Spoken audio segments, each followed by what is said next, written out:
to make the human being acquainted with the infinite reality which resides inside every person.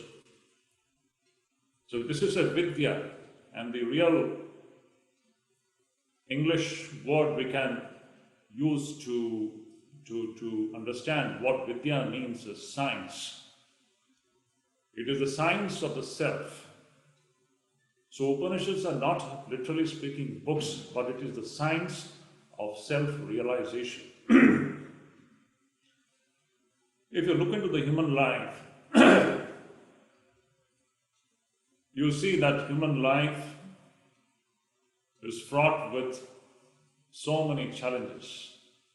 We have sufferings all around us. And there is always a search, a quest going on inside the minds of the human beings as to where lies the solution to this suffering that we all face in life. So the main concern of the Upanishad is to put an end to this suffering and delusion. There are two terms used in Vedanta. Shoka and Moha. So the main concern of the Upanishad is Shoka Moha Nivritti. It means to put an end to the sufferings which we have in our life and to put an end to the delusion which we all suffer from. Shoka Moha Nivritti. To put an end to the sufferings and miseries of life and to put an end to the delusion that we suffer from. And this can happen only when we realize the infinite reality which is inside each one of us. That is the only way. So the concern of all the Upanishad is to impart this knowledge of the self and nothing else. And when we talk about Kathopanishad, Kathopanishad also deals with this very issue in its very beautiful and unique way. But there is one speciality about Kathopanishad. And the speciality of Kathopanishad is that in this Upanishad we come across a very inspiring character named as Nachiketa. And I want all of you to know that, perhaps many of you may be knowing, that Kathopanishad was very dear to Swami Vivekananda. Swami Vivekananda used to say that everybody should read Kathopanishad. And one of the main reasons why Swami Vivekananda, as I understand, insisted upon the studying of Kathopanishad, the reason is this beautiful character of Nachiketa, which stands like a model before all of us. There's a lot to learn from this character. It's a short story, but a story with eternal relevance, even to our own modern times, and especially in these difficult times in which we are living today. So let me just narrate this story of Nachiketa in very short. Many of you might have read Kathopanishad and you may be well aware about this story, but there is no problem. We can always visit and revisit these Upanishads. We have to visit and revisit them. Upanishads are not something that you read it once and you close it. It's not like that. We need to constantly keep our mind engaged in this pursuit, the pursuit of self-knowledge. And as long as we don't reach the goal, this pursuit, this striving has to go on uninterrupted as much as possible. So in that sense, even if you have read Kathopanishad, and even if you are aware with the story of Nachiketa, it's good to once again re-look at this wonderful personality of Nachiketa and what we can learn from him. So, Nachiketa is a boy of around, say, 8 or 10 years old, and he was a brilliant boy, and his father was conducting a sacrifice. Now, this is a sacrifice which we have to understand from the ancient Vedic times. The Vedic times in India, it was very common to have such sacrifices done, performed, and there are different kinds of sacrifices with different purposes, even worldly purposes. So Nachiketa's father was conducting one such sacrifice, and this sacrifice demanded the performer to give away everything that he has with him. Anyone who performs this sacrifice is supposed to give away everything in charity to the Brahmins or those who deserve to be given something in charity. So Nachiketa's father was giving away many things to these people, those who had assembled there. And Nachiketa was closely observing his father. And what did he observe? He saw that his father is giving away cows which are old and which are of no more use to anybody. In short, useless cows. The cows which are almost, whose lifespan has almost come to an end and who are now not of any use to anybody. They don't calve anymore, they don't give milk, they cannot be used for farming. Such useless cows, Nachiketa's father was giving away to the people. Now this was completely contrary to the spirit of this sacrifice. Because in this sacrifice, the performer of the sacrifice is supposed to give away the best things to others. Whereas Nachiketa's father was keeping the best things for himself and giving away the worthless stuff to others. And now when Nachiketa saw this, a wonderful thing happened to him. This is something which is very interesting and which needs to be noted here. The Upanishad says, it's a beautiful Sanskrit term there, Upanishad says, in that situation when Nachiketa was seeing his father was giving away cows which were absolutely useless, Shraddha avivesha. In Sanskrit the word is Shraddha avivesha. Shraddha entered into this body. Now this is something wonderful, this one term, Shraddha. Now what happens when the Shraddha enters into anybody for that matter? The Shraddha is a very important thing in human life. When life comes to the human stage, it is the Shraddha which actually makes a big difference. The difference between two human beings is actually speaking the difference in the degree of Shraddha which that person has. A person with tremendous Shraddha, you can see his life begins to move in a certain direction without any interruption, and it straight away goes to the main goal. Whereas the life or a human being who doesn't have the Shraddha, his life goes in the opposite direction. So Shraddha is a very important ingredient, a component which should be present in the human being and which makes a huge difference. So what happened when this Shraddha entered into Nachiketa? Immediately this boy goes and questions his father. Oh father, you were supposed to give away the best things to others, whereas you are giving away these useless cows. He could see the deception in his father's act. Something was wrong, actually. What his father was not doing the right thing. There was an element of deception, an element of untruthfulness in what Nachiketa's father was doing, and that was going to bring negative results to Nachiketa's father. It was going to, literally speaking, harm Nachiketa's father.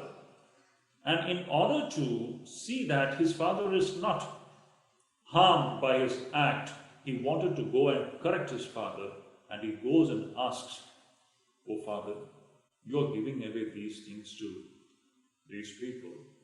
Please tell me, whom are you going to give me to?" Why Nachiketa is saying this? Actually speaking, in this sacrifice, one is supposed to give away the best things to others. And for the father, the son is the most important person or a thing which is present in his life. So Nachiketa comes and asks this question to his father, "Oh Father, whom are you going to give away me to? You are supposed to give away everything that you have, so you are supposed to give me also. Please tell me, whom are you going to give me to?" So initially, this is just a young boy, 8 or 10 years old boy. So no grown-up person, a father doesn't pay much attention to what a small boy speaks. So initially, Nachiketa's father didn't pay much attention. So, but Nachiketa was again and again pressing and again asking this question, "Father, please tell me, whom are you going to give me to?" And ultimately, frustrated and in an anger, Nachiketa's father said, "Go, I will give you away to death."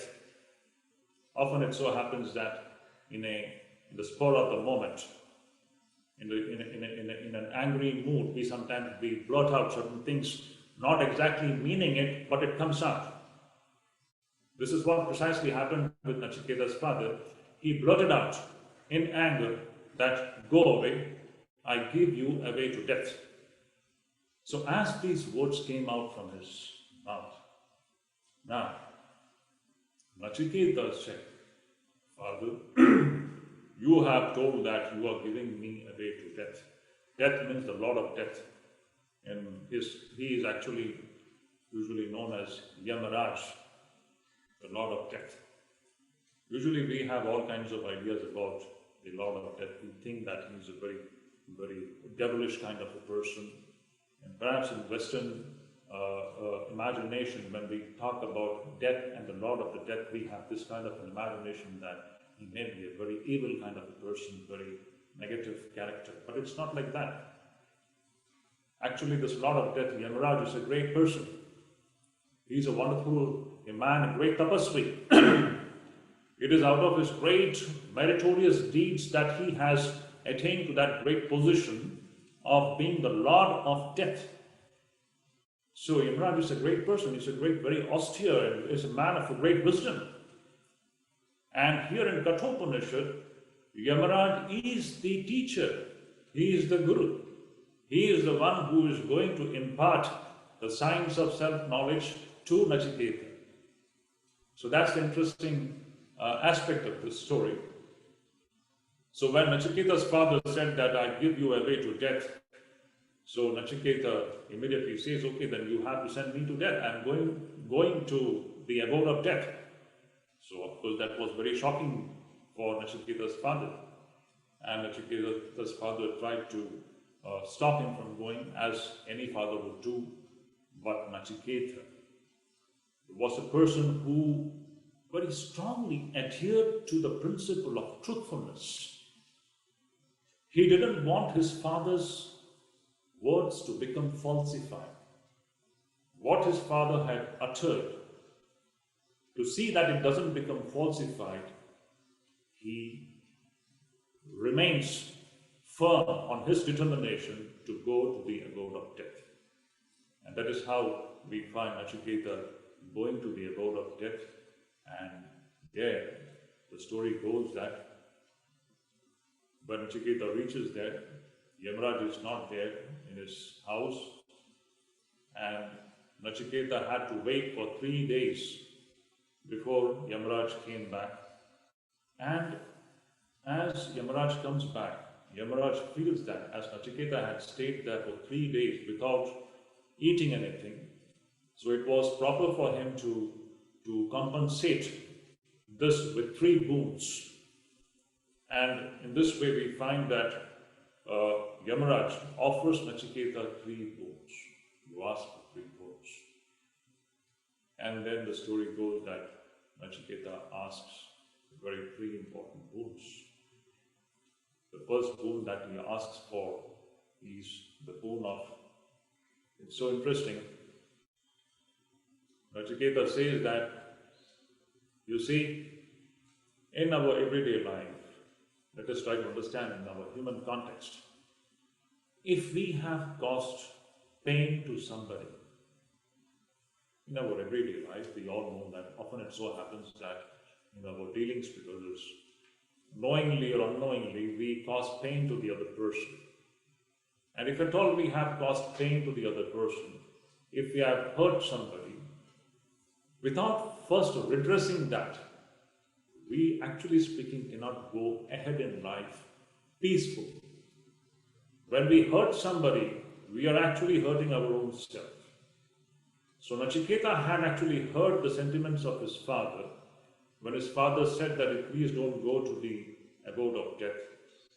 But Nachiketa was determined that he will go to the abode of death in order to see that, ensure that Nachiketa's father's words are not falsified.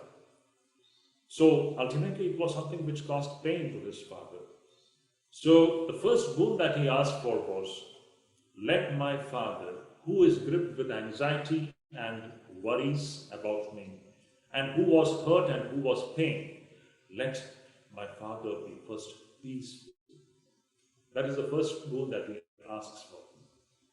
This is a lesson for us to learn that in our day-to-day life, we should understand whenever we cause pain to somebody, or whenever we hurt somebody, our first and foremost job is to first go and redress that before we go and do something else. Unless we do that, we won't be able to carry on life peacefully. So Nachiketa first does this great thing. The first boon that he uses is to redress this pain that he had caused his father. Then the second boon he asks for is that he sees that this world is full of suffering, and in our day-to-day life, everybody wants to be happy, everybody wants to enjoy good things of life. This is the natural tendency of every living being. Everybody wants to have pleasant experiences. This is instinctive in every living being, that we all want to have pleasant experiences and we don't want to have pain. So seeing this, Nachiketa asks from Yama that special sacrifice which, when performed, will help the performer to attain a heavenly region by which the people can go to heaven and have a more happy and pleasant life. So the second boon Nachiketa uses for the sake of understanding that sacrifice by which everybody in this world will be able to attain to heavenly pleasures and happiness. See, in this first 2 boons, what we really actually have to pay attention to is that Nachiketa didn't ask anything for himself. That is very important. The question comes, if God comes and today stands in front of us and God says, my dear child, I am giving you 3 boons, what will be our immediate response to that? Are we going to ask something for ourselves, or are we going to ask something for the good of others? In Nachiketa, we found that both the first 2 boons which he asked was not meant for himself. The first boon he used for the good of his father, and the second boon he asked was for the good of everybody. In the world, everybody wants to have good experiences, so he was finding the way out by which every common person, the common man and the common woman will be able to go and have these heavenly pleasures and experiences. Now comes the third boon, and this is very important. In this third boon, we find that Nachiketa he keeps the best for the last. The best thing to be asked, he keeps in the last. And through this last boon, Nachiketa raises a very vital issue which is eternally relevant for the entire human race. Nachiketa asks a question. In Sanskrit, it's so beautiful. It says, Yeyam prete vichikitsa manushye astiti nayanastiti cheti. When a human being dies, some people say that he is completely gone. And some people say, no, something is left behind. Nachiketa asks this question to Yamaraj, that please tell me, what is this mystery of death? Does anything survive the death of the human body? Is there anything behind the human body?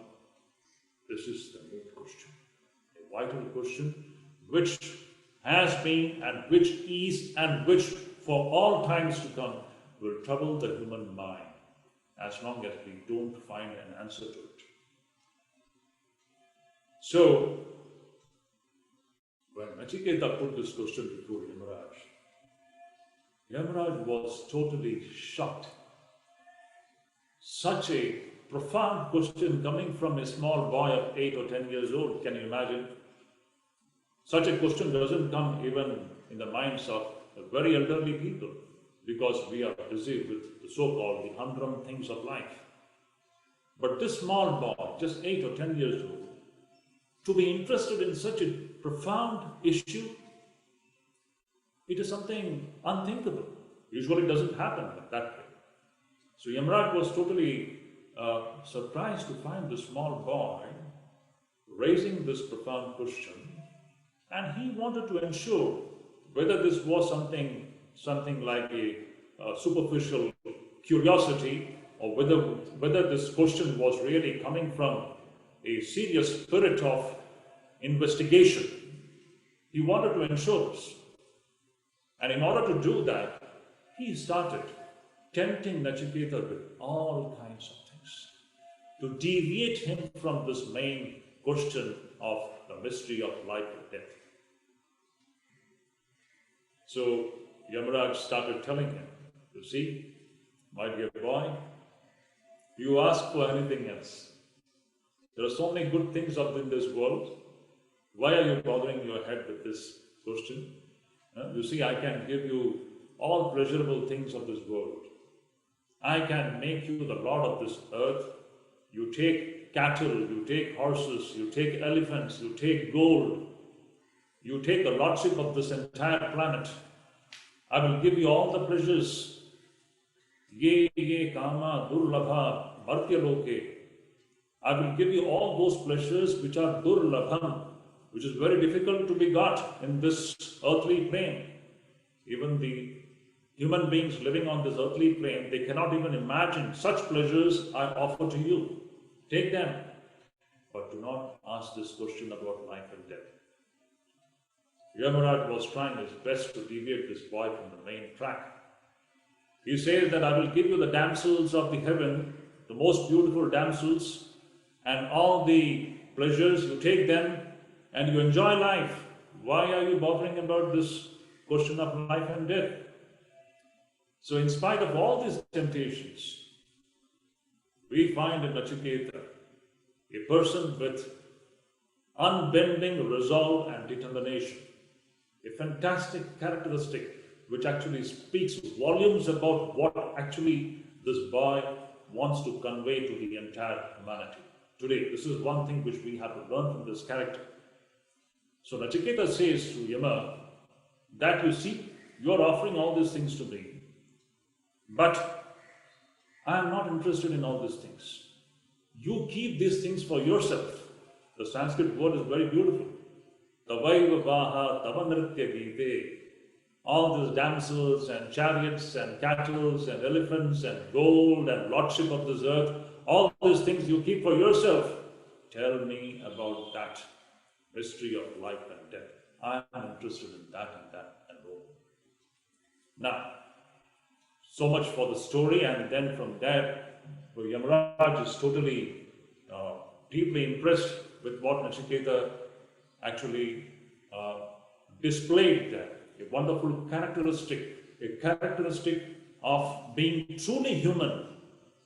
What really makes us truly human is this pursuit of the Supreme Truth. If this pursuit of the Supreme Truth doesn't come into human life, truly speaking, we are not different from the so-called the animal kingdom. Because whatever the animals do, we too do that. But essentially the human life is meant for something more than that. If that more element, the true factor which actually makes us human being, and that is this one, the pursuit of the ultimate truth, if that doesn't come into the human life, we don't really become human in a very technical sense. That is why Adi Shankaracharya, in his Kathopanishad, in his Vivek Chudamani, he makes a beautiful remark there. Three things are extremely rare in this creation. Three things are extremely rare in this creation. Durlabham trayamai vaita, daivanugraha haitukam. Three things are extremely rare. And if at all somebody has got these three things, we should understand that that is only owing to the infinite grace of God. What are these three things? Shankaracharya says, number one, birth in the human body. Number two, desire to attain spiritual liberation. And number three is the blessings of a Sadguru, the guidance of a Sadguru. If these three things are present in a human life, one should understand that this happens only owing to the infinite grace of Almighty Lord. So this is what actually makes human life meaningful. Now, let me just focus upon certain very important traits that we find in Nachiketa's character, which was very dear to Swami Vivekananda. What are these characteristics which we find in Nachiketa's personality?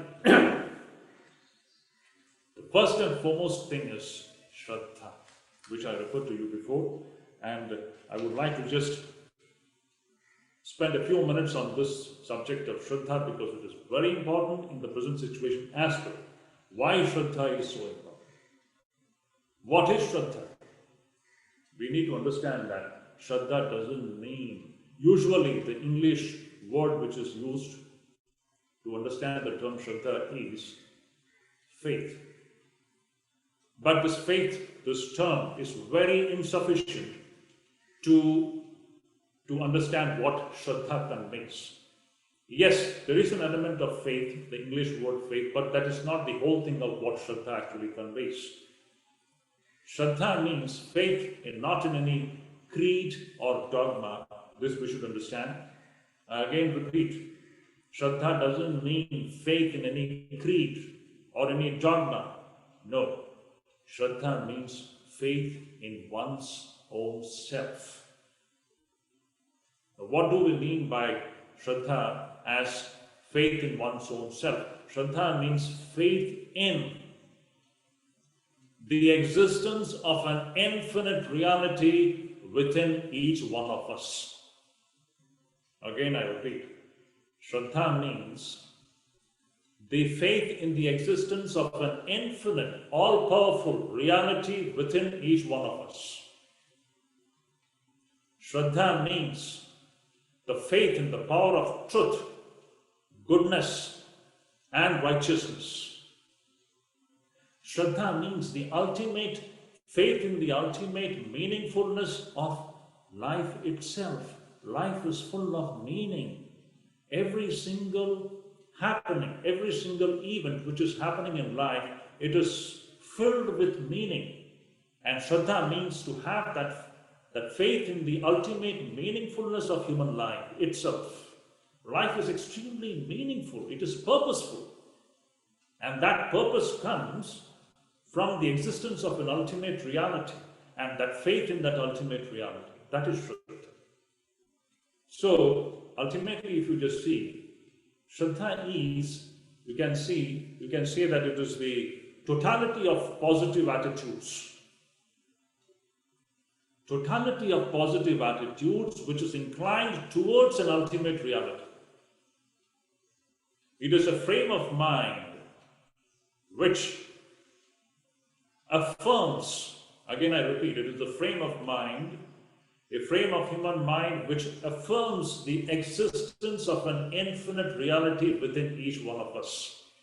It is affirmative of what is existing inside each one of us. And this affirmation doesn't stop there. Once you affirm, your mind begins to affirm positively that there exists an infinite reality within each one of us. The next step is that human being will begin to move towards the experience of that infinite reality. So this is not something static faith. It is that faith which is dynamic, faith in the existence of an infinite reality inside us, and that faith makes us move towards the experience of that infinite reality. Now, let us try to understand this in a slightly different way. The opposite of this. What happens when we don't have Shraddha? The absence of Shraddha expresses itself in human life in the form of the most dangerous disease of cynicism and skepticism. Presently, my dear devotees, I would like to specially mention one point. Today, of course, we all know this entire world is gripped by a sense of insecurity, a sense of fear by seeing death all around us. We all know this. The entire human race is facing a big challenge, something very unique in the human history. And in this situation, we can see that this cynicism, this skepticism, this absence of Shraddha is what is actually causing a sense of insecurity in us. Just imagine if a person is filled with Shraddha, if a person is endowed with the Shraddha, as I said, what does it mean? It means the positive state of mind which affirms the existence of an infinite reality within each one of us. If we have this quality in this situation as well, today as we see death around us, we won't be gripped by a sense of fear and insecurity. Today, half of the humanity is under lockdown. We know that. Half of the humanity is indoors. And everybody has got a sense of fear about what is going to happen in the future. In this situation, if you have Shraddha, if the person has got Shraddha within himself or herself, the person will be successful in negotiating this difficult situation. By affirming there is something within each one of us which is beyond death, which is there, which doesn't get destroyed. So this Shraddha is something very important. In the absence of this Shraddha, the human being tends to become a bundle of complaints and grievances. We constantly complain of life. The human being tends to become a bundle of grievances and complaints. And when we have Shraddha, we can see just the opposite happen. The person is always positive. He has got no complaints about life, even in the face of most difficult and challenging situations. He sees meaning in and through all the evils. So that is the main thing. So which I would like to just focus on one more thing here. Maharaj, before you go to the next thing, Can you address the, you just said, Shraddha entered into Nachiketa. Yeah. So now, how is it possible? Can we cultivate Shraddha? Because you have just stated Shraddha entered into him. So if we are people that don't have that type of conviction in the truth, that type of conviction in our own inner reality, can we cultivate that? How can we get Shraddha? Does Shraddha have to enter into us? See, definitely. Now, when we talk about Shraddha entering into Nachiketa, this again, if you just look into our Indian tradition, it has much to do with the kind of education that we have received. Now, let me take it in this way. The kind of education today we are receiving in our schools and colleges, does it have any reference to anything which is non-material? No, we are not introduced to a realm which is transcending this material and physical plane which we are seeing. Now, as a consequence to this, what is happening is our mind is completely trained to look at things only in one way. And we have absolutely no faith in the existence of something beyond this material plane.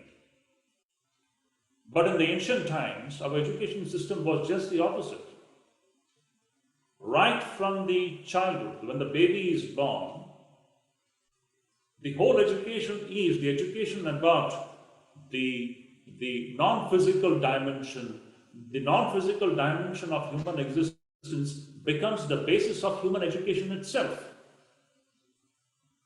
So, when we have that kind of a culture, it is that kind of a culture, that kind of an educational system which existed in India long back, because of which, this kind of a faith in the non-physical dimension of existence was very natural. People had a natural faith in the existence of something which is non-physical and which doesn't get destroyed. So in this context, when it is said that Shraddha entered into Nachiketa, what actually it signifies is that this boy is endowed with this quality. In fact, it is coming in a traditional manner because he already has got that kind of a basis in his education, perhaps, and that is why he is gripped by the spirit of, see, there is something which doesn't get destroyed. There is an infinite reality within each one of us. So this kind of an education which he had gained from perhaps his parents, it became awakened at that particular point of time, and he was completely gripped by that when he was seeing that his father was doing something which was not corresponding to truth. So in a way, we have to understand this in the way that the present education system, where there is absolutely no place for anything non-material, where the whole focus is only on the material and physical aspect of the human personality, the Shraddha is completely destroyed. And we become cynical and skeptical about everything that is non-physical. And this is the doorway to human degeneration, stagnation, and destruction. That is why, there's a beautiful line in Swami Vivekananda. Swami very beautifully says, you see, truth is not going to pay homage to society. It is the society that has to pay homage to truth or die. Now, what is this truth that Swamiji is talking about? This truth which Swamiji is talking about is the truth which is residing within each one of us. The society has to pay homage to this truth or die. Instead of the word society, you can just use some other word also to understand it very properly. You see, this human psychophysical system has to pay homage to truth which is residing inside. It is not the truth which is going to pay homage to the psychophysical system. So this paying homage to this truth means what? this psychophysical system, this psychophysical system has to be fully aligned with the truth which is inside, and that is the meaning of paying homage to this truth.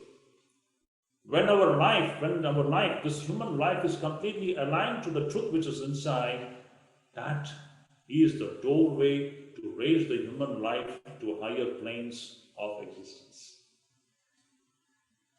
So it is not the society, it is not the truth that is going to pay homage to society. It is not the truth that is going to pay homage to the psychophysical system. It is the society, it is the psychophysical system. The entire human society has to be aligned to the supreme truth.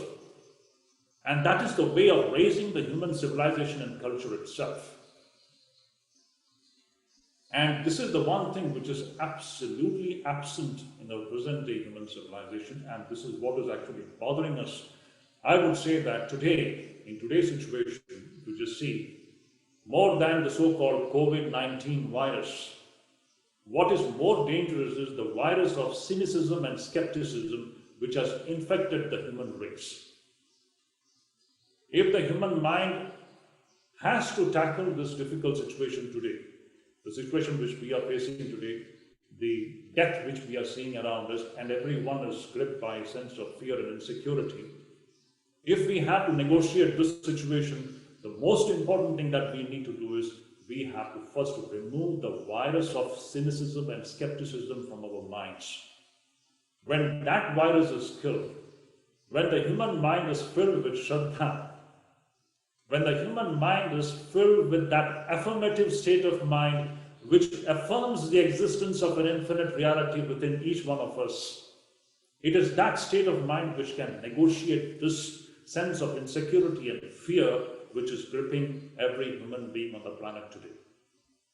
So this is the immense role and importance of Shraddha in the present situation. That is why when you asked me, Swamiji, on what topic would you like to talk today, so I chose the subject of Nachiketa mainly because of the Shraddha factor. How Shraddha, just see, presume, is so interesting. Nachiketa, this young boy, he dares to go to the abode of death. From where did he get the strength to go to the abode of death? Shraddha. Shraddhavan, a person who is endowed with Shraddha, for that person, even death becomes a very small thing. Because Shraddha means what? Shraddha means that positive state of mind which affirms the existence of an infinite reality within each one of us, which is beyond death. So the secret of negotiating this problem of death is in this one great virtue of Shraddha. And that is why this Upanishad was so dear to Swami Vivekananda. And this character is so wonderful. Today, the entire world has to learn lessons from Nachiketa, who dared to go and face death itself because Shraddha entered into him. He was gripped by Shraddha. He was gripped by that positive frame of mind which affirms the existence of an infinite reality within each one of us. Without this Shraddha, as I said, what happens is we human beings turn to become a bundle of grievances and ailments. We constantly keep on complaining about this and that. But when we have Shraddha, every situation becomes a situation, an opportunity for us to straight away stare into reality in and through the challenges that we face. This is completely a different frame of mind. It is this frame of mind which is absolutely lacking in the present-day education system, unfortunately. Human being is not made by the knowledge of physics and science and chemistry and biology. Human being is made by Shraddha. This is what the Upanishads say. Every human being is what his Shraddha is, or the degree of Shraddha that person has. That is what actually goes into the making of a true human being. What is the difference between Vivekananda and we people? In Vivekananda we find blazing Shraddha, whereas we people, in us, the Shraddha is not that blazing. So, and we need to understand one more thing here in this context. You see, when we talk about this great reality, which is present in each one of us, now, this great truth, as I said before, the main purpose of human life is to experience this truth. But this pursuit of moving towards experience this great reality, from what point onward does it start? This pursuit won't start in a person who doesn't have Shuddha. And human suffering and miseries will never come to an end as long as we don't move towards the experience of this infinite reality. So Shraddha is the starting point. Let me just give you the links, what is the next thing which happens when we have Shraddha. When we have Shraddha, the next thing that happens is the full manifestation of Viveka. Viveka means the capacity of the human mind to differentiate between what is permanent and what is transient. This is a wonderful capability which is there in each one of us, but which remains suspended in most of us. This capacity, inherent, God-gifted capacity to differentiate between what is permanent and what is transient. Vivek. Now this Vivek won't function unless you have Shraddha, unless you have that affirmative state of mind which says that, yes, there exists a reality within me.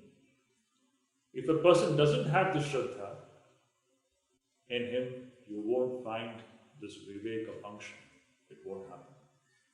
Because what will he differentiate after all? The differentiation is between the unchanging and the changing. If he doesn't have that affirmative state of mind which affirms the existence of an unchanging entity, where is the room for Viveka? So for the Viveka to function, the first starting point is Shraddha. And with the blooming of Viveka, when you have this when you begin to make this differentiation between what is permanent, what is transient, the next thing what comes is Vairagya. Vairagya is dispassion. Dispassion or distaste. Distaste for everything that is transient.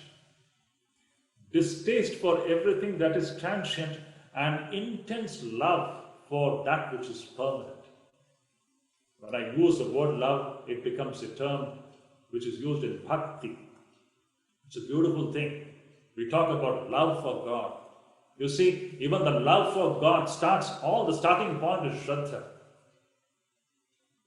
When you have Viveka, when you know this is transient and this is permanent, then your mind begins to move towards the permanent. And that movement of the human mind towards the permanent is what we call in bhakti as prema, as love. Love for God, love for the infinite reality. And this is the secret of that ultimate experience which is waiting to come into the lives of each one of us. So that's why Bhagavad Gita had said, Shraddhavan labhate jnanam. It means it is only a person who has got Shraddha, he alone attains this great experience of the infinite reality. We can just think about the opposite. Ashraddhavan. The person who doesn't have a Shraddha, what happens? He remains tied down to the small psychophysical system, a system which can give him only doses of pain and suffering and misery. Unending doses of pain, misery and suffering. That is the story of human life in the physical plane.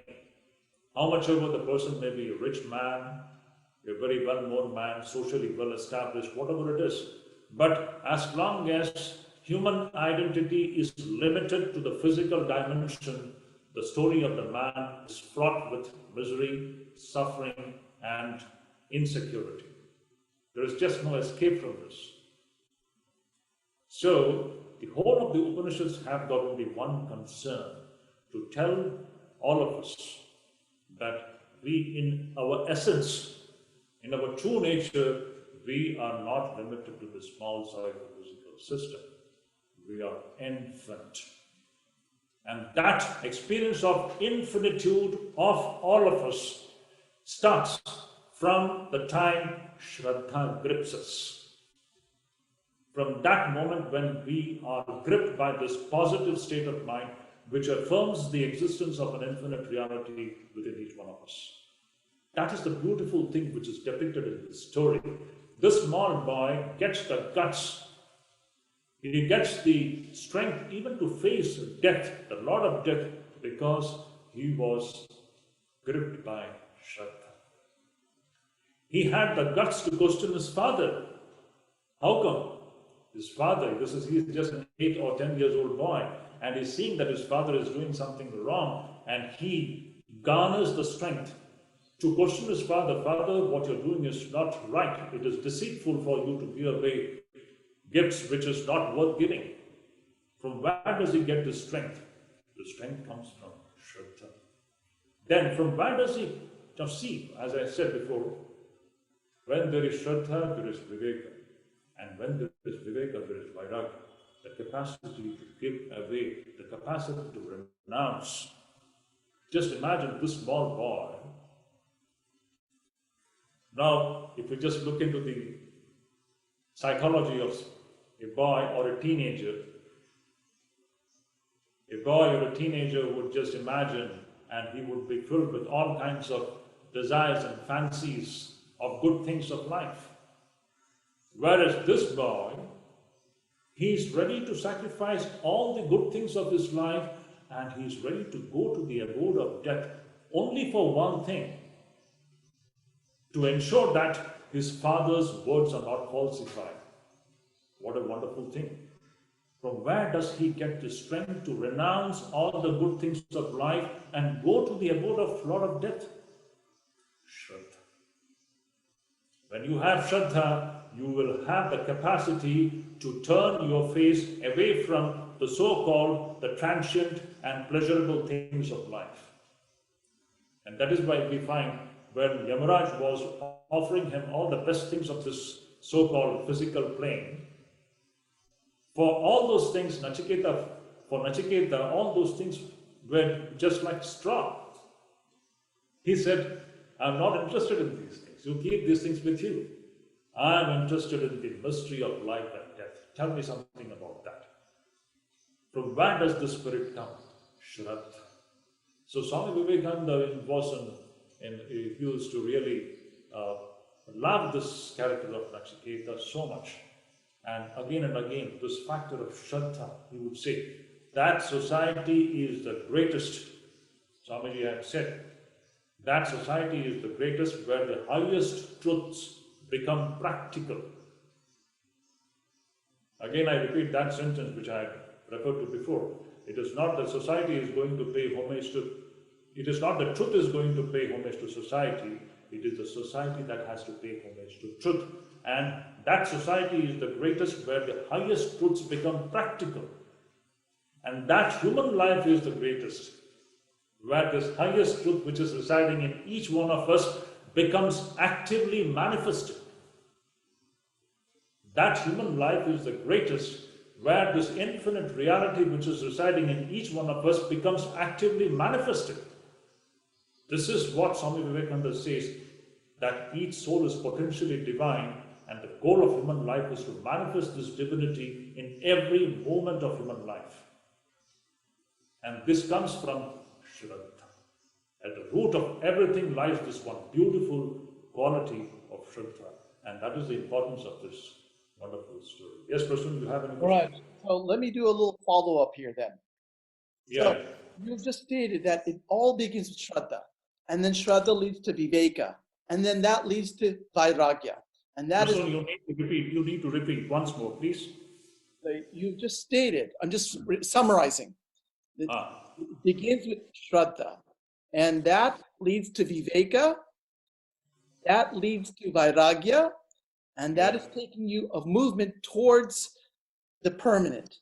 Now, I would like you to explain in the Katha Upanishad when it says the Atman cannot be attained by the study of Vedas or by intelligence or by hearing sacred books.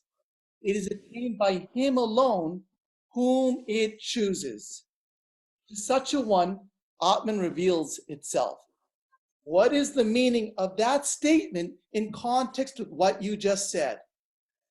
Because you just said, up to now, Shraddha enters, and through your own self-effort, all these things start to unfold. And now it's saying Atman reveals itself to whom it chooses. Please explain this contradiction. Yes. Apparently contradiction. Yes. Yes. Yes, Prashant, it's a wonderful question. There is no contradiction here. You see that verse which you are referring to, there you will find the real inner dynamics of this ultimate human experience. A dynamics which takes place at the most profound depths of the human personality. So what is that Upanishad saying there? It's saying that, you see, Nayam Atma Pravachanena Dabhyaha Na Medhaya Na Bhavuna Shutena. This Atman is not to be attained by Pravachana. Pravachana means discourses or scholarship, whatever you may say. It is not to be attained by the human intellect, and it is not to be attained by the study of books. Yameveshe Brahmute Tena Dabhya. This Atman is attained by that person who wholeheartedly chooses the Atman. To such a person, that Atman reveals itself. So two things are going to happen here simultaneously.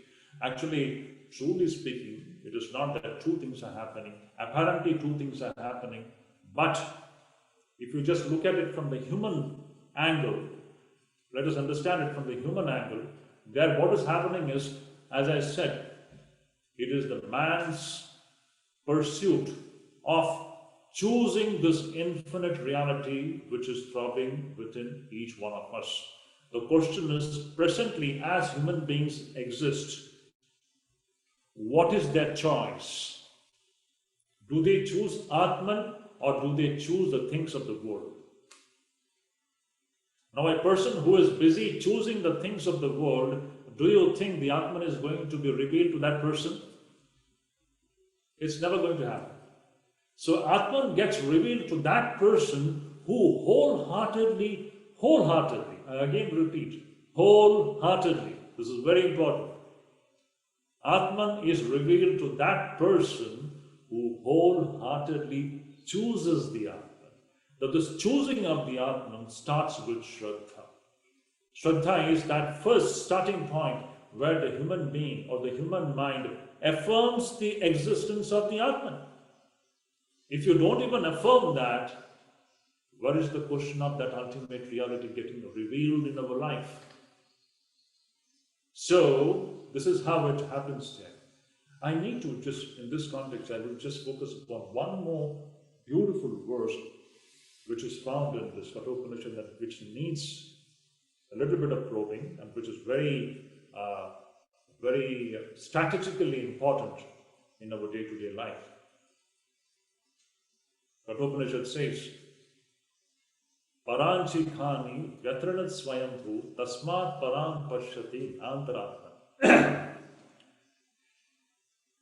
It says that, you see, all our sense organs, they are so designed and so programmed that it constantly looks outside. Look at our eyes, look at our ears, our nose, nostrils, and all the sensory system which we are endowed with. They are all programmed. It's a very strong programming, and it doesn't work against the program. All the sensory system is constantly looking outward, and therefore the human soul is constantly busy with external things. It's a programming. But the Upanishad says, Kaschid dhiraha. There are few, a very selected few, Kaschid dhiraha pratyagatmanamaiksha. There are only few people who choose the pratyagatma, who choose the Atman. Kaschid dhiraha pratyagatmanamaiksha avritta chakshura avritattvachan. Only a few people who choose the Atman with the desire to attain immortality. There are only few people who do that. Otherwise, the rest of the humanity is busy with the transient things of the world. So the Upanishad makes a clear demarcation of life engaged, human being engaged in two different directions. One is the direction of the sensory world. Any common woman or a common man on the street, you will find busy with the things of the world, which is transient.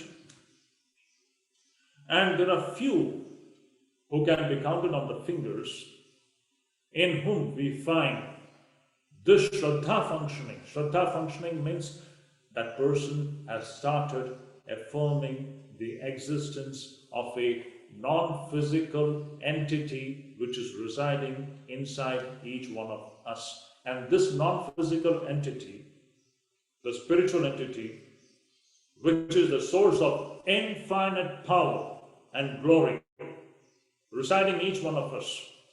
Now, this positive frame of mind which affirms the existence of this reality, that positive frame of mind is the starting point for that person to move in the direction of experiencing this infinite reality. So this is a very beautiful, that's why in this context, Swami Vivekananda's that famous utterance, we all know that.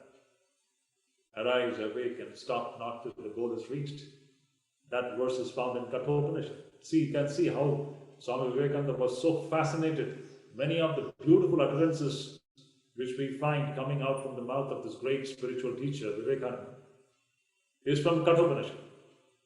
Arise, awake, and stop not till the goal is reached.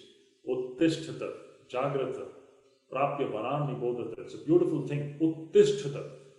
Now see, the Upanishad, Yamaraj is the Guru here. The Lord of the Death is the spiritual teacher. So Yamaraj is saying, Uttishtata. Come on, arise now. Jagrata. Jagrata means what? Awake. Awake from what? Awake from the sleep of ignorance. Shankaracharya says that, what is this awakening? It is the awakening from the deep slumber of ignorance. Avidya, Ajnana, Nidra. It is a sleep, it is awakening from Ajnana Nidra. Ajnana Nidra means the deep slumber of ignorance. So awake from this deep slumber of ignorance. And how are you going to do that?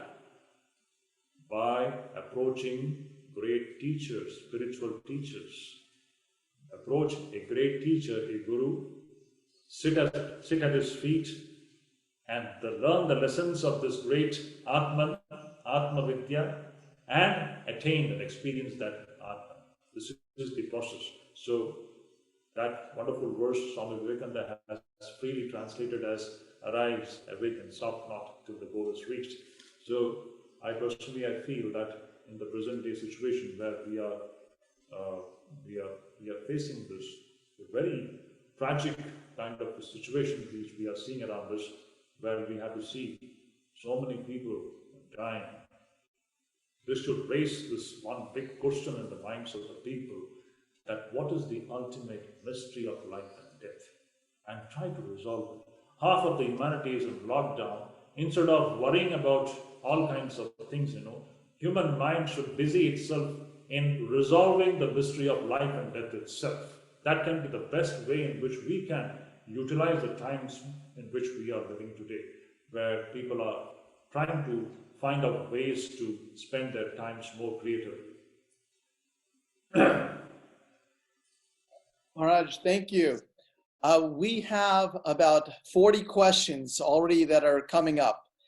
And so I'd like to take this time to ask you some of the questions coming from the audience.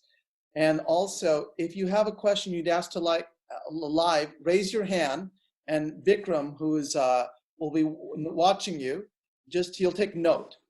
Maharaj, the first question that comes up is this: without the experience of reality, how is Shraddha possible? Is it not just a nice theory that it is just a tool to satisfy yourself in some way? In other words, she's asking Maharaj, without the experience of something, of reality, of some glimpse of the divine, how is Shraddha possible? See, this is a very interesting question actually. This question often comes. Sri Ramakrishna very beautifully says, he gives an illustration in this respect. See, when the sun shines in the sky, do we see the stars? Sri Ramakrishna says, when the sun is brilliantly shining in the sky, do we see the stars? And only because we are not seeing the stars, does it mean that the stars don't exist? And in that situation, if somebody tells us, my dear child, just because you're not seeing the stars, don't think the stars are not there. Stars are there. So we need to pose trust and faith in the words of people who know.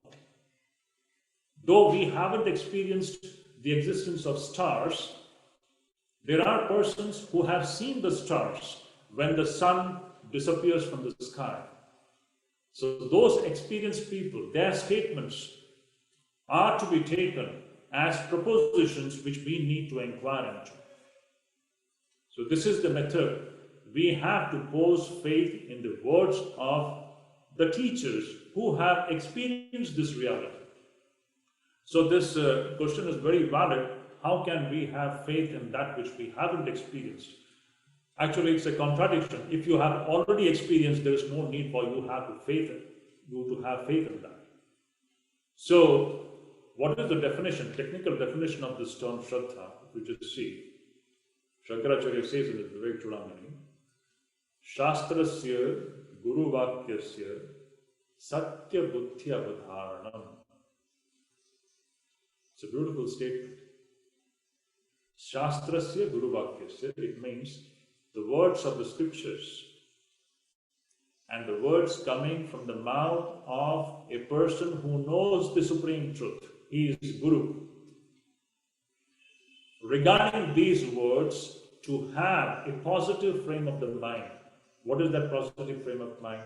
In that positive frame of mind, that person says, yes, what the scriptures are saying is true. Though I haven't experienced it now, I haven't seen it, but these people have seen it, and I trust them. This basic trust is a requirement. This is what I said. When you become cynical or skeptical, then that is the beginning of human degeneration, or rather stagnation at a certain plane of existence. Human evolution can take place only when we have this basic trust and faith in the words of those who have already experienced this truth. If this much we don't have, our spiritual journey doesn't even start, take off. So just because we don't see stars in the sky during daytime, it doesn't mean that the stars are not existing there. Stars are there. There are some people who have experienced it. Similarly, just because we have not seen the Atman, it doesn't mean that it is not there. There are people who have experienced it. And we have to pose trust and faith in the words of these great masters, and that will ensure that we also one day have that experience in life. Thank you, Maharaj. Vikram, would you like to put was there someone that had a question, Vikram? Okay. Maharaj, I think another question we have here is, what is the human system? Why is the human system not aligned by design? What's the reason behind this? Somehow, are we all getting it wrong? So, Maharaj, why is the human system by default not aligned? Why are the senses going out? Why is this happening like this? Why are we not aligned to go in? This is the question that's being asked to you. See, this question can't be raised, actually speaking. This is the most intriguing part of this investigation, and this question often comes. Why is that? How is this infinite reality became finite? This is just like asking the question, how did that infinite, which is never bound, how did that become bound? Similarly, this question is, why is that our system is always going outside and not inside? All these questions come from a plane where we are ignorant about that ultimate truth. When knowledge dawns, it is just like, let me just give you an example, which Vedanta always gives. Now, if you can remember yesterday night's dream experience which you had, definitely we all have our dreams. When we go to sleep, we have our dreams. So in dream, you have all kinds of experiences. And in dream, you ask this question as to why did a certain kind of experience take place to you? And when the dream breaks and you awake from the dream, now what will be the importance that you will give to that question which you were raising in the dream about the dream experience? Will it be valid? So this is a strange paradox of existence where we are experiencing, or rather we are finding ourselves inside a realm where these questions do come up. But the answer to these questions cannot be found inside this realm. The answer to these questions can be found only when we transcend this realm, and then we see that such a question is not possible. So why this human system is constantly looking outward, or why is it programmed that way, or rather, why is that infinite reality existing in the form of a human being? It is as good as asking this question. How is that infinite reality existing in a human form? It is just as good as asking this question as, how is that infinite expressing itself in the form of a human being? But is it really a fact? Vedanta says, your understanding about yourself as a human being is itself the first basic thing to be questioned.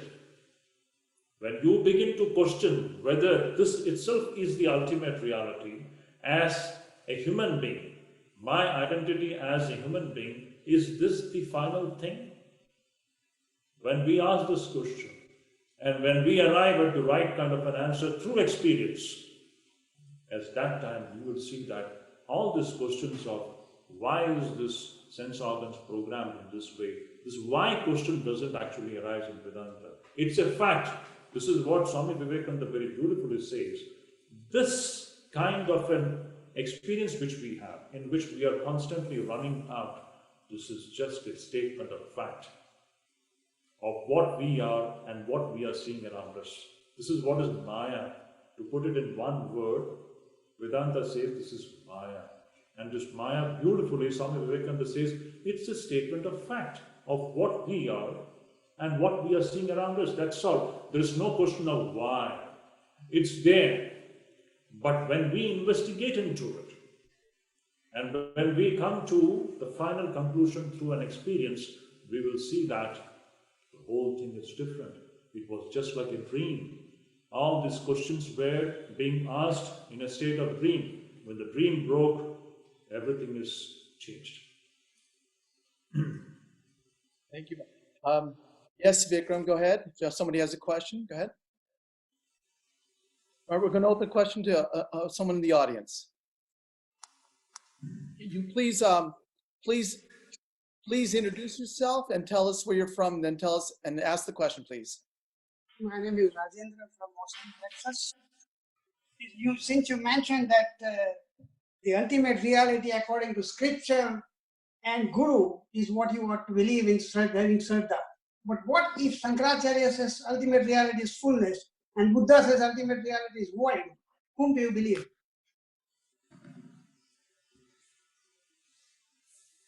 Yeah, see, Buddha has been very grossly misunderstood. This is one thing which we need to understand, which Swami Vivekananda also constantly mentions, that what Buddha preached was nothing else but Vedanta. But his way of putting things was negative. That is the beauty of Adi Shankaracharya, where everything is positive, where what is taught is everything is Brahman. That is the ultimate thing. So what Buddha talks about as void, actually he was referring to a state in which the so-called, this world which we are seeing, the world of our experience, the world of names and forms, as we understand it, such a world, the non-existence of such a world. But what exists in reality, he didn't mention about that. He didn't talk about that. He was silent about it. And that is what actually caused a lot of confusions among his followers, and they began to misinterpret Buddha's teachings. So what Buddha is referring to as void is the same as what the Vedanta talks about as Purna, complete, Brahman, even Adi Shankaracharya. So Buddha was also referring to the same reality which the Upanishad has talked about and which Adi Shankaracharya spoke about, which Swami Vivekananda and Sri Ramakrishna also spoke about. There is no deviation. Only it has been misunderstood, and that is why this confusion is there. Thank you, Maharaj. Maharaj, question will be asked. Questions asked here. In the Katha Upanishad, it also talks about the self being the size of a thumb. Can you explain that meaning of that? The Atman being the size of a thumb. Can you explain? Yes. Kathopanishad says, Angushta Matra Purusho Antaratma. Beautiful verse it is. It's a beautiful verse. This Atman of the size of the thumb. What actually it means is that this reference is there even in the Vedas also. There's nothing, it is there, this is mentioned in the Vedas as well. What it means to say is that it is the most subtlest dimension of the human personality. That is what actually it indicates. And Shankaracharya, as well as Kathopanishad itself, very beautifully tells us, see, if you have to find out the subtlest in the midst of all kinds of gross coverings, just imagine. I want you to just exercise your imagination to understand this Angushtamatra Purusha. This Purusha, this infinite reality which is of the dimension of a thumb. Thumb is not, you should not be taking it literally as a thumb. What it refers to is extremely subtle. If you have to identify and recognize something which is extremely subtle in the midst of all kinds of gross coverings, that is precisely the challenge in front of the human being. So, Kathopanishad, as well as Adi Shankaracharya, very beautifully says, he says, Munjad Ishika Miva Drishya Varga Pratyanchamatmanam Asangamakriyam, Vivek Chudamani, and as well as in this idea is there in Kathopanishad as well. It's a beautiful thing. Munjat Ishikam Iva Drishya Vargat Pratyanchamatmanam Asangamakriyam. Vivikcha, these are the words. Now I'll just explain what does it mean. It says that, in India you will find a grass which is called as munja. It's a name of a grass, a very fragile grass, which is used in our puja also. In our many of the pujas it is used. It's a very fragile kind of a grass. And in the middle of this grass, if you take one particular leaf of this grass, in the center of that grass you will find a very, very thin thread. You can notice it. If you take a leaf, if you just look into the anatomy of a leaf, you will find a central vein running through the center of the leaf. The same thing you can imagine about a grass, in which in the center of the grass there is a very thin thread. The Upanishad talks about this, identifying this Atman, which is of the dimension of a thumb, that is very illustrative. What it means is very subtle. How can you separate this extremely subtle Atman from the gross coverings within which it is finding itself?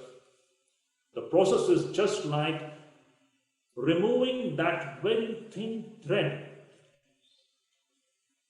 which is in the middle of the grass from the grass without damaging the ether. So the words used there is dhairyena.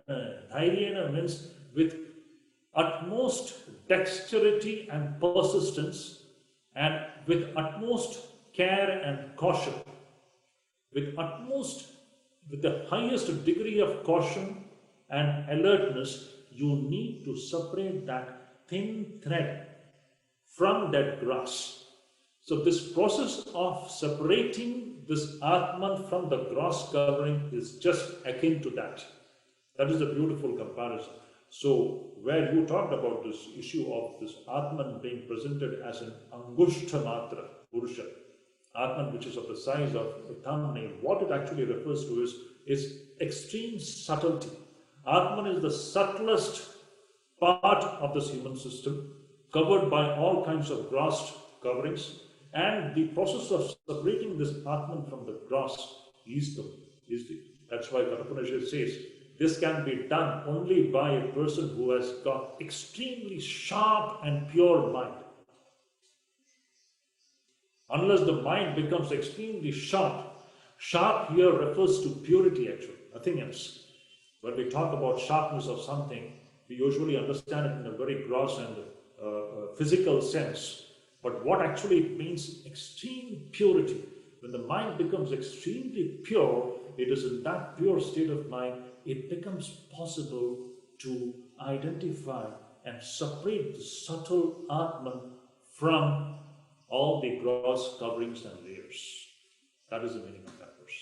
Raj, if one experiences that, is that different from experiencing Atman as the infinite totality? Is there a difference from an experiential standpoint of experiencing the divinity within oneself, as you sing, as opposed to experiencing the totality of that divinity? Is there a difference from an experiential standpoint? Is my question. See, here we need to understand one thing. The process of experiencing the Atman by separating it from Anatman. I'm using two words here.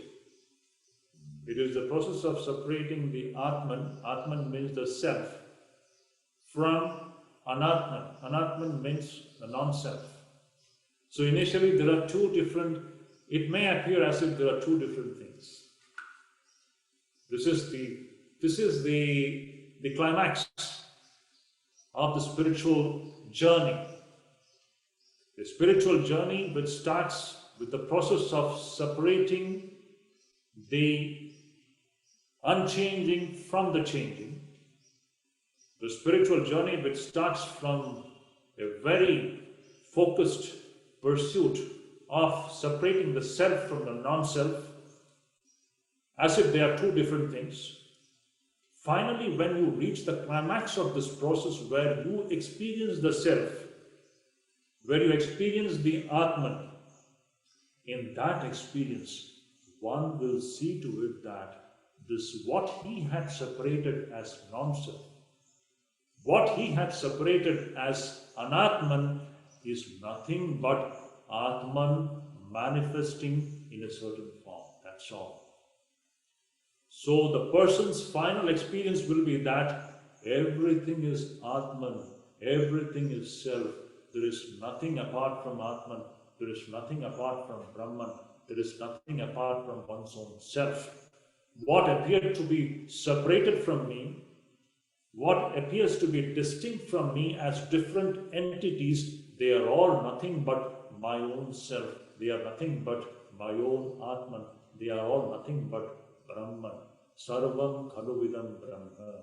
Everything is Brahman. So this is the climax, the totality which you are talking about. So the process starts with separation of these two things as Atman and Anatman. But the climax comes where you see that what you have separated, everything is that one reality. So this is the totality of that spiritual experience. Sri Ramakrishna beautifully puts it. He says that if you have to reach the top of the ceiling, you have to climb the stairs. And with every step that you keep on the stair, you are leaving behind the lower rungs of the steps. So one by one, as you climb the stair, you leave behind the lower rungs of stairs. So this process of climbing up and leaving certain things behind is going on. This is what Vedanta is talking about. Neti, neti, neti, not this, not this. This is all changing. This is all changing. Changing can't be the reality. And you go on, and finally when you reach the top, the ceiling, there what happens? The climax. There the person sees that all those rungs of stairs which he had left behind, all these rungs of stairs are made of the same stuff, the stuff by which the ceiling is made. It is the same stuff which is expressing itself in the form of the different rungs of the stairs. This is what Sri Ramakrishna beautifully puts. So all these things which we negated initially as unchanging and transient and ephemeral, in the climax of that experience, it would be experienced that everything is nothing but Brahman. It is Brahman which is appearing in this form of different names and forms, and we are mistakenly thinking that this is world. Upanishad has to say that there is nothing called world. It is all Brahman. Nothing else but Brahman. Thank you, Marge. Vikram, yes, go ahead. Question from the audience. Next question is from Rishi, please. Pranam Swamiji. Pranam. I feel like many devotees would agree that we have all at least some bit of Shraddha with which we do some amount of Viveka and some amount of Vairagya. But then, at least for me, I forget it all. And then I get caught up with things and then I have to remind myself and then come back to it. I had to strengthen this conviction, strengthen this Shraddha so that we can do more Viveka and more Vairagya. Shankaracharya very beautifully says, Satsangatve Nissangatvam, Nissangatve Nirmohatvam, Nirmohatve Nishchalatatvam, Nishchalatatve Jivanmukti. So what you have asked about how to strengthen this Shraddha, the starting point is Satsang.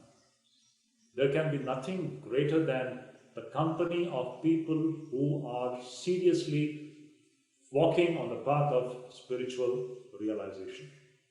The company of such people. So satsangena nissangatvam. When you are doing satsang, when you are in the company of people whose mind and whose whole psychophysical system is constantly striving to align itself with the supreme reality. When you are constantly in the company of such people, you also are going to be infected by this good disease. Today we have COVID-19 infection, which is fatal. This spiritual infection can make us immortal. And the spiritual infection can come from satsang. So, the best way to increase one's Shraddha and Viveka and Vairagya is to have constant satsang. Satsangatve nissangatvam. When you have satsanga, you will develop nissangatvam. Nissangatvam means dispassion for the things of the world. And when there is nissangatvam, what follows is nirmohatvam. Wonderful thing. Your mind, which is presently gripped with all kinds of infatuations for so many things of the world, your mind will become free from these infatuations. And when the mind is fully freed from these infatuations, the end result is Nischala Tattva. One will directly experience this infinite reality which is inside us. And when we experience this infinite reality, Nischala Tattve Jivan Mukti, you experience liberation even when we are alive in this body. Thank you, Marge. Vikram, are there any other questions? Yes, we've got one from the Vedanta Society of New York, from Sangeeta and Nayant. They'd like to ask you, Maharaj, pranam, firstly pranam to you, and then the question is, in today's world, we often see people with impure lifestyle or mind still managing to display very sharp intellect. How do you reconcile this with what you just said about purity of mind needed for best understanding? Thank you. Yes.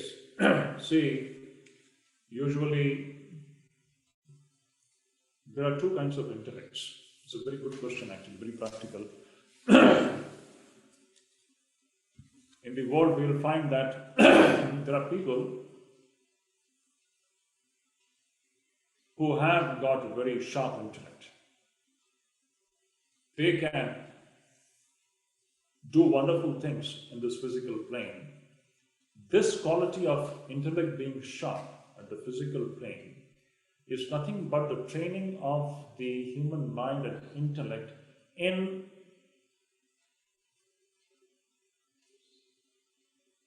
understanding things of the world through cause and effect relationship. This is a wonderful capacity, Everything we need to understand the connection between one thing and the other. If you just see the whole of our education system, whether it is maths or science or chemistry or biology or anything, the bedrock of all this empirical sciences and pursuits is the human mind's capacity to connect one thing with the other. And if you understand the connections, you can explain many things. This kind of an intellectual capacity is of one kind. But a man or a woman may have this capacity to the highest degree, and yet he or she will be absolutely incapable to understand spiritual things without the purity of the mind. Even with all the impurities, a person may be very good at connecting things in this way. But when we talk about spiritual reality, that which is non-physical, which transcends the physical dimension, to understand that this kind of an intellectual capability to connect things is not sufficient. What is needed here is the mind has to be free from all dual thrones. When I say dual thrones, what does it mean? You see, presently, the human mind is governed by, as it is functioning today, if you just look into the human mind's behavior, you will find that it is essentially governed by the forces of raga and dvesha. These are all instinctual, and this is what actually constitutes the impurity of the mind. You may be a very intellectual person, very efficient in connecting things.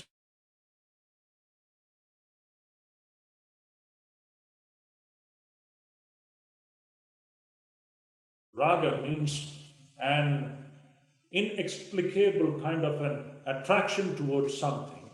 It is inexplicable, actually. It's a force, and we are just victims of that force. That force functions, and we are just driven by that.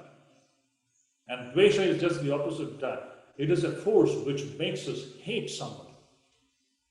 It is a force which makes us look at certain things negatively.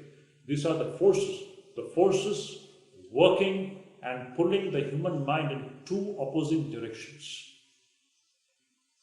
Now, all the human behavior, the story of human life, the story of human history, or whatever you may say, is all the story of raga and dvesha, expressing in so many forms. Now, as long as human mind is gripped by this disease of attraction and repulsion, uncontrollably taking place, and we being victims of that, in this situation, no matter, you may be having a great intellect which can connect two things by causality, but that person will be absolutely incapable of understanding what this infinite reality is inside. It is impossible.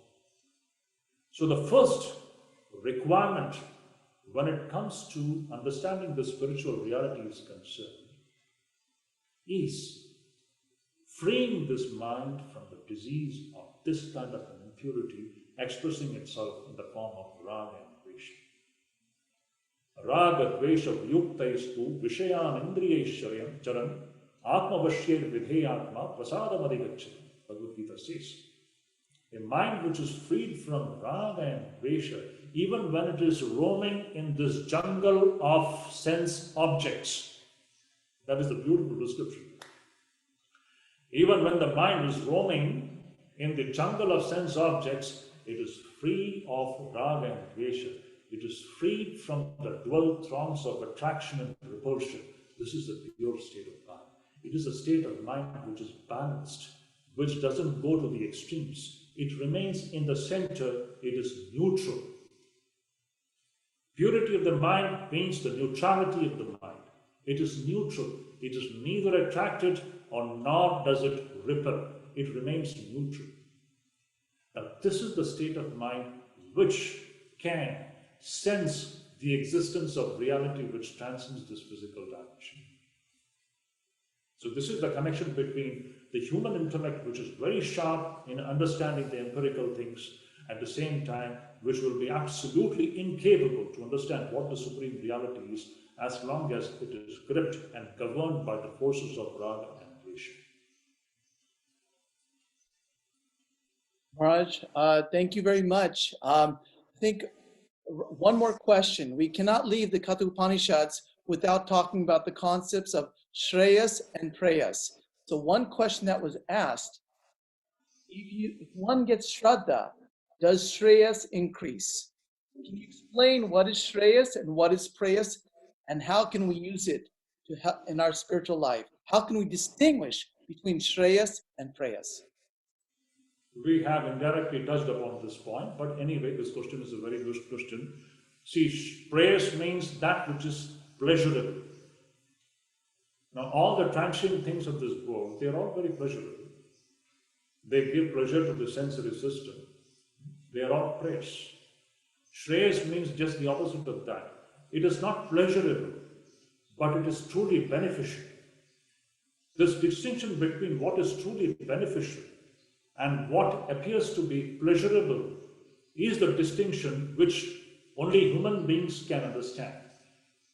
Animals, they are governed by only that which is pleasurable. They have no idea of what is beneficial. We human beings are also, for the as far as the general run of the human beings are concerned, we are also governed by this animalistic tendency of being governed only by that which is pleasurable. But we have the capacity to choose that which is beneficial. So beneficial is that which is referred to by the term Shreyas, and pleasurable is that which is referred to by the term praise. And these are two different things, taking the human life in two different directions.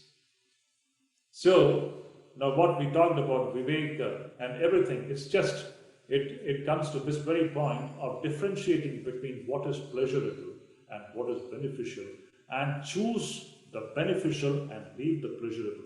Because pleasurable is pleasurable only for a moment, it ends up only in suffering. This is what Bhagavad Gita very beautifully talks about, that it says, see, usually that which appears to be very pleasurable, very pleasing in the beginning, in any human experience that we just see, any sensory indulgence, when we indulge in any sensory pleasure, it is very pleasing in the beginning, but it ends up in misery. All pleasures which we indulge in, you can see, we have indulged in all kinds of pleasures throughout how many lives, but still we are dissatisfied. Still we are miserable. So all this indulgence in physical pleasure, it only ends up in incompleteness. It only ends up in misery. Whereas that which is beneficial, it appears to be very painful in the beginning. I repeat, that which is beneficial, it appears to be very painful in the beginning. Not appears to be, it is painful in the beginning. But the ultimate result of that pursuit for the beneficial is like nectar, amrita. Bhagavad Gita says. For example, let me just give you an example. We all know if we have a sensory indulgence, you enjoy pleasure. And the end of that is misery. Now, the opposite of that, you try to sit down and meditate. Meditation is a very painful process. To sit down and meditate for 5 minutes, you see, it's an extremely painful process. You are in a war zone. But it is a beneficial thing. It is not pleasurable in the beginning. It is painful in the beginning. But if you persist, if you persevere, if you keep going on, if you remain in this war zone, which is painful in the beginning, in the end, it will result in nectarial experience. Experience of nectar of the Atma. So Shreyas is beneficial and prayers is pleasurable. So distinction should be clearly made, and that is what is actually the work of Vivek. Thank you, Maharaj. We'll leave it at this much. Now that, as you know, in America and India and most places in the world, we are sort of locked down. We have to stay in our places and we cannot. Can you suggest that during this time, what should we do? What should we do in this time of distress? In fact, let me ask you a question. Kata Upanishad, I heard kata, the meaning of kata, one meaning was it means distress. So spiritual information is given to us when we're in distress. So in this distress time, what is your advice to us? What should we be doing now that we are confined in our houses, in our homes, in our monasteries? What is your recommendation that we should follow now during these days that we're here? See, what can be a more creative than engaging oneself in inquiring into this supreme reality. I look at this whole situation as a God-given opportunity for the entire human race to ask some moot questions. See, Prasoon, I'll tell you one thing. I have been receiving so many phone calls from my own devotees. I'm telling you very frankly. And in that phone calls, I could make out one thing, that the challenge of remaining indoors, it's a serious problem. Today, when we are forced to remain indoors, really many of the people, they are finding it to be a very tough job to remain indoors, because we have never trained ourselves to be restrained. We are constantly on the run. This entire humanity, which is constantly on the run, I see in a way perhaps it's God's way or God's mechanism to make us stop for a while and force us to think about what are we running for? What are we after all running for? Day in and day out, we are just like a machine. We are being made to run. It's not that we are running, we are being made to run. We need to stop this. So I find in many of the phone calls coming from the devotees this great challenge of remaining indoors, because they feel claustrophobic. They feel very difficult to be within the four walls. Now just imagine how more difficult it is to go within and to remain contained within the confines of the human mind when it comes to spiritual practices. We talk about meditation, we talk about all these things. Meditation is a very big word. We need to understand where we are unable to even remain within the confines of our own rooms, how much more difficult it is to remain inside our psychophysical system, leaving the external things outside. So this is a complete challenge of turning the human energies, which is today functioning in one direction, to a direction which is inward. This is a tremendous challenge. I would say that this is a proper time for all of us to once again raise some basic questions about what is the main purpose of human life, and try to find answers to this, just like Nachiketa raising these questions. Because unless we get answers to these questions, the human life is going to remain miserable and it is going to remain fraught with sufferings. One thing which comes to my mind in this situation is a very relevant thing. You see, in the Mahabharata, Yudhishthira, we know Yudhishthira was one of the 5 Pandavas, the eldest brother. Yudhishthira was asked a beautiful question by Yaksha, by a demigod. Yudhishthira was asked this question. Yudhishthira was asked that, what is the most surprising thing in this creation? The question was, what is the most surprising thing in this creation? And Yudhishthira gave a beautiful answer. He says, you see, what is the most surprising thing in this creation? The most surprising thing in this creation is that every woman, every man sees death all around himself or herself, and at the same time, never for a moment thinks that he himself or she herself is going to die someday. This is the most mysterious thing. We see death dancing around us. We are surrounded by the dance of death today. If you just see the present situation, the world is facing a grave tragedy or a tragic situation in which we are seeing the dance of death around us. But even in this, for a moment, we don't think that we all are going to face the same moment of death at some point of time or the other. It never occurs to us. We are still busy with physical things and worldly things. So the best way to utilize this time would be to ask some good questions and utilize our time creatively. Find out answers not intellectually, but by changing the very outlook, changing the very direction of the human mind, giving it a new direction, changing the very contents of the mind. It is not merely an intellectual pursuit. You need to completely, radically change your way you look at things. And that can be done in these moments when we are forced to remain indoors. And that will be the best way to creatively, spiritually, creatively use the time which has been given to us by Almighty God. Thank you, Maharaj. Thank you for this wonderful satsang. It's been a wonderful experience. And I recommend, if you haven't seen Maharaj's talk on Holy Mother and Sri Ramakrishna, please do so. It's on the Bellarmine website. You'll find it in YouTube. One last announcement is we'll be beginning our Vedanta online course next Wednesday at 6 p.m.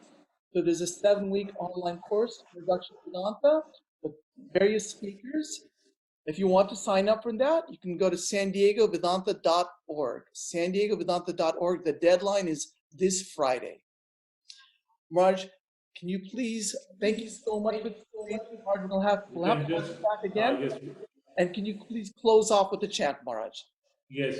We can just say Shanti Shanti and we can close this class. And firstly, let us just for a moment pray for the well-being of everybody in this difficult situation. Let us just pray for 1 minute and send out prayers for the health and well-being, the spiritual well-being of everybody on this planet. Let's do that.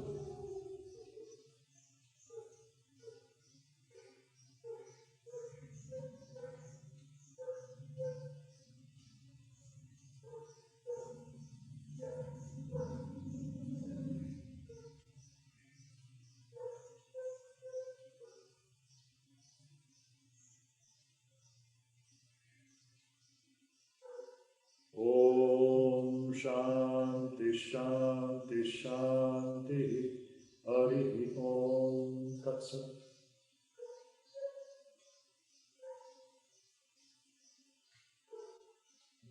you, Prasoon. Thank you, Marge, and thank you, Thank you, everybody. all of you. Thank you, all of you. We had 150 people at our point, Marge, that all had your satsang. Thank you so much, Marge. And thank you, Thank everybody. you, all of you. Thank you so much, all of you.